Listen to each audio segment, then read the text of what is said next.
जो भी एनडीए में हो रहा है वो कहीं से ठीक नहीं हो रहा है। यदि और अगर सरकार में उनको कुछ नहीं मिलता है तो निसंदेह वो हतोत्साहित होते हैं। नमस्कार, भारत लाइव देख रहे हैं आप। बिहार में एनडीए में लगातार जो विवाद हैं वो कई बार सार्वजनिक पटल पर सामने आ रहे हैं। कभी जदयू भाजपा से नाराज, कभी भाजपा जदयू के प्रस्तावों से नाराज। ये नाराजगी लगातार बढ़ती जा रही है। एनडीए से आपको बता दें, एक दल ऑलरेडी बाहर हो चुका है। वीआईपी के 3 विधायकों को तोड़कर अपने पाले में भाजपा ने कर लिया और मुकेश सहनी को एनडीए से बाहर करते हुए उन्हें मंत्री पद से भी छुट्टी कर दी। लेकिन एनडीए में फिलहाल एक दल और है, जीतन राम मांझी की पार्टी हम, जो लगातार ये दावा करती है कि उसे इस गठबंधन में असहजता महसूस हो रही है। घुटन की बातें करते हैं, कई बार बताते हैं कि बिना उनसे पूछे फैसले लिए जाते हैं। कोऑर्डिनेशन कमेटी की मांग उनकी बार बार खारिज कर दी जाती है। नीतीश कुमार को लेकर कई बार उन्होंने ये कहा है कि वो अगर एनडीए को लीड करें तो बेहतर होगा। लेकिन बिहार में भाजपा के विधायकों की संख्या बढ़ने के साथ साथ भाजपा की जो थिंक टैंक है वो बिहार में काफ़ी महत्वाकांक्षी हो गई है।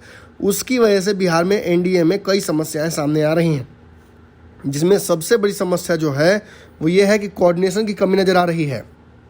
भाजपा और जदयू के बीच सीटों का विवाद भी आप देख सकते हैं कैसे एमएलसी चुनाव में सामने आया।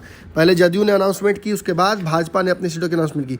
कोई भी बात सार्वजनिक पटल पर या पार्टी के जो ऑल पार्टियां हैं एनडीए के इंटरनल फोरम में बातचीत नहीं हो पा रही है, जिसकी वजह से नाराजगी, खासतौर पे उन दलों की जो छोटे दल हैं उनकी नाराजगी बढ़ती जा रही है। जीतन राम मांझी कई बार सार्वजनिक मंचों से ये बात कह चुके हैं कि वो इस गठबंधन में बहुत सहज नहीं है। नीतीश कुमार की भी असहजता के बारे में वो चर्चा कर चुके हैं।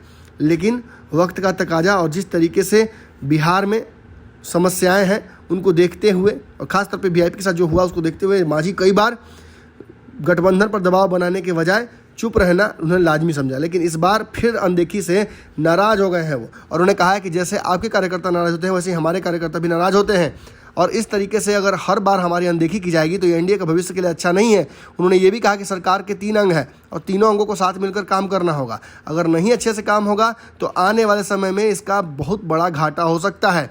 सुनिए क्या कुछ कह रहे हैं जीतन राम मांझी के प्रवक्ता दानिश रिजवान।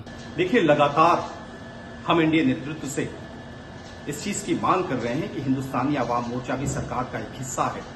अगर आप सरकार में किसी तरीके की चीजों को बांट रहे हैं तो हिंदुस्तानी आवाम मोर्चा को भी कवच होनी चाहिए। लेकिन लगातार हमारी बातों पर विरोध किया जा रहा है, जिससे कहीं ना कहीं से हिंदुस्तानी आवाम मोर्चा का हर कार्यकर्ता दुखी है। कार्यकर्ताओं ने अपनी बातों से आदरणीय श्री जीतन राम मांझी जी और हमारी पार्टी के राष्ट्रीय अध्यक्ष संतोष कुमार सुमन जी को अवगत करा दिया है।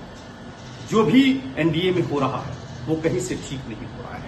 यदि भारतीय जनता पार्टी या जनता दल यूनाइटेड को ये लगता है कि आपके कार्यकर्ताओं को आप सेट कर रहे हैं, तो हमारे भी कार्यकर्ता हैं। चुनाव में उन्होंने भी बढ़ चढ़कर हिस्सा लिया था, उन्होंने भी एनडीए को जिताने के लिए मेहनत किया था, और अगर सरकार में उनको कुछ नहीं मिलता है तो निसंदेह वो हतोत्साहित होते हैं।